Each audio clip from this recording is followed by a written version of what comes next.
Welcome everyone. Today we are going to talk about a game very near and dear to us, as well as wrestler and gamer Kenny Omega, Persona 4 Arena Ultimax. Today with me is Tony and Christian.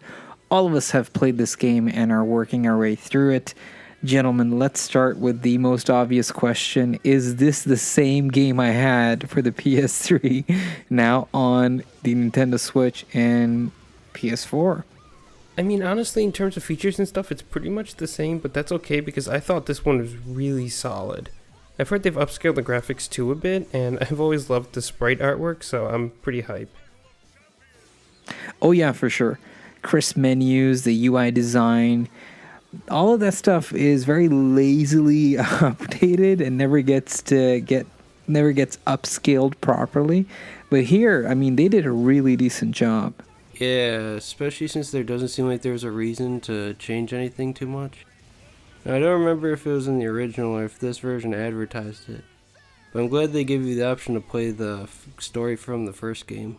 For those that don't know, this is actually the sequel to Persona 4 Arena. The really nice thing about this is that most of the DLC from the original game is here. Not all of it though, but I think it just depends on which version you get, because the PS4 one has everything, while I think the Switch and Steam port are missing some things, like avatars and stuff. And of course, no Xbox port again, so don't even bother getting your hopes up if you have that console. Oh, gotcha. I'm just glad this game got re-released because I don't have a PS3 anymore, so it's nice to have access to it with the current gen consoles. I hate the fact that the Switch version got cheated. There's no plans to add in rollback like the other versions, and no physical release for the West. No rollback? Are you serious? Well, it has something in common with Smash Bros. Ultimate then. Yeah, unfortunately the Switch fans are missing out here. Actually, Western fans in general are missing out because only Japan got a physical release. Which is a shame, but I guess something is better than nothing. For me, I was all about Chie and Naoto in the original game, but then I moved on to Itachi in this one just because I don't know, he's so ridiculous. I didn't really like the character in Persona 4, but I loved playing him in this game. Lots of matches with my girl Chie. Something about her Bruce Lee demeanor and flashy kicks. It was just so refreshing and cool. Now, I don't remember if I had a main when I originally played this game. I might have played Chie the most, but I think I mostly switched between the characters. I like the idea that they added the shadow versions of the characters, which focus more on an aggressive playstyle. Yeah, I like the shadow versions too, because it gives it that little extra bit without congesting too much and making them completely different characters. Although that said, I really wish they added Dorkun in this game, but I guess they were holding out on new characters for a possible third game, or maybe they'll just add only 5 characters for the next one, who knows. Maybe we'll see him in P5 Arena, but I won't hold my breath. It's funny, fidelity-wise, we've seen better design and sprite work in earlier fighting games that have come out for the Switch, such as BlazBlue and BlazBlue Cross Tag Battle. I 100% agree with this, because it's like they're taking steps forward, but they're not taking huge leaps. I guess it's on purpose though, in order not to upstage the other Arc System games, but There's something about the design and flow of this original that just sparked so many good games to get their sprite work and music on point. I mean, not to be hyperbolic, but the music and vibe of this game could rival Marvel vs. Capcom 2. Sadly though, the fighting mechanics aren't as deep. I don't know, I think Persona deserves more than that. Aside from the mentions of shadow versions of the game, does it have anything else? Well, yeah, it does. It has a nice auto combo system for newbies. Vets can still pull off crazy combos, but honestly, sometimes that easy combo system could be a bit unbalanced. Needs a little bit of fine tuning. Essentially, you could one button combo your way to a win. I like the idea of a beginner fighter and everything, but I mean, just look at Dragon Ball FighterZ. That is how you do it.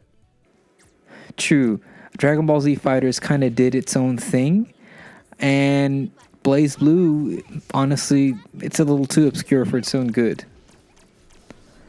I've actually never really played the other Arc System titles aside from Persona, so I can't really compare it to the other titles.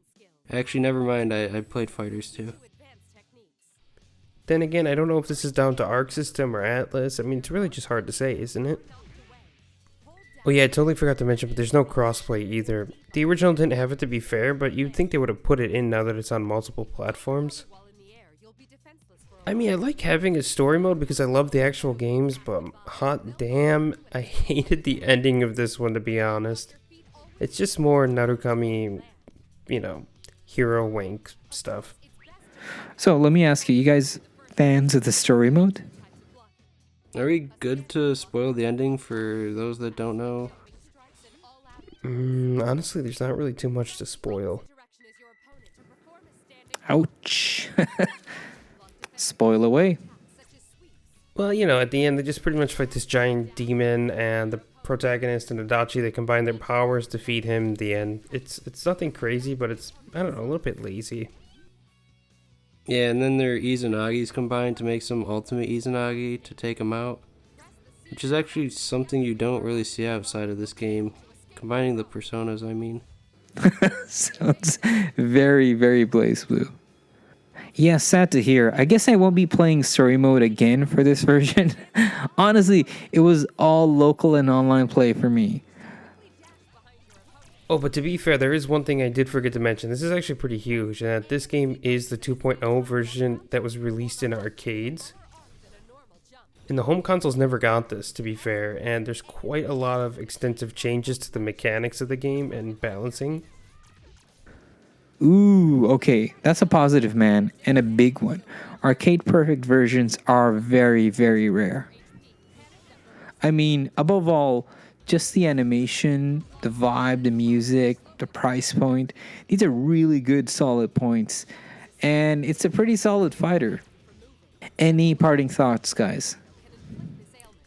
I know I was complaining a lot to you guys, but honestly, it's a pretty solid package overall, even though I'm a biased Persona fan. It's definitely worth giving it a try if you've never played it before. Agreed. Awesome. There you go. If nothing else, it's pretty. It's a budget-priced title that's brand new. I mean, it's a solid title that has all the upgrades that one could have asked for. It's arcade perfect. Give it a shot. Persona 4 Arena Ultimax is out now. Guys, we always love quality fighters on the Nintendo Switch. Yeah, thanks for joining us. Take care.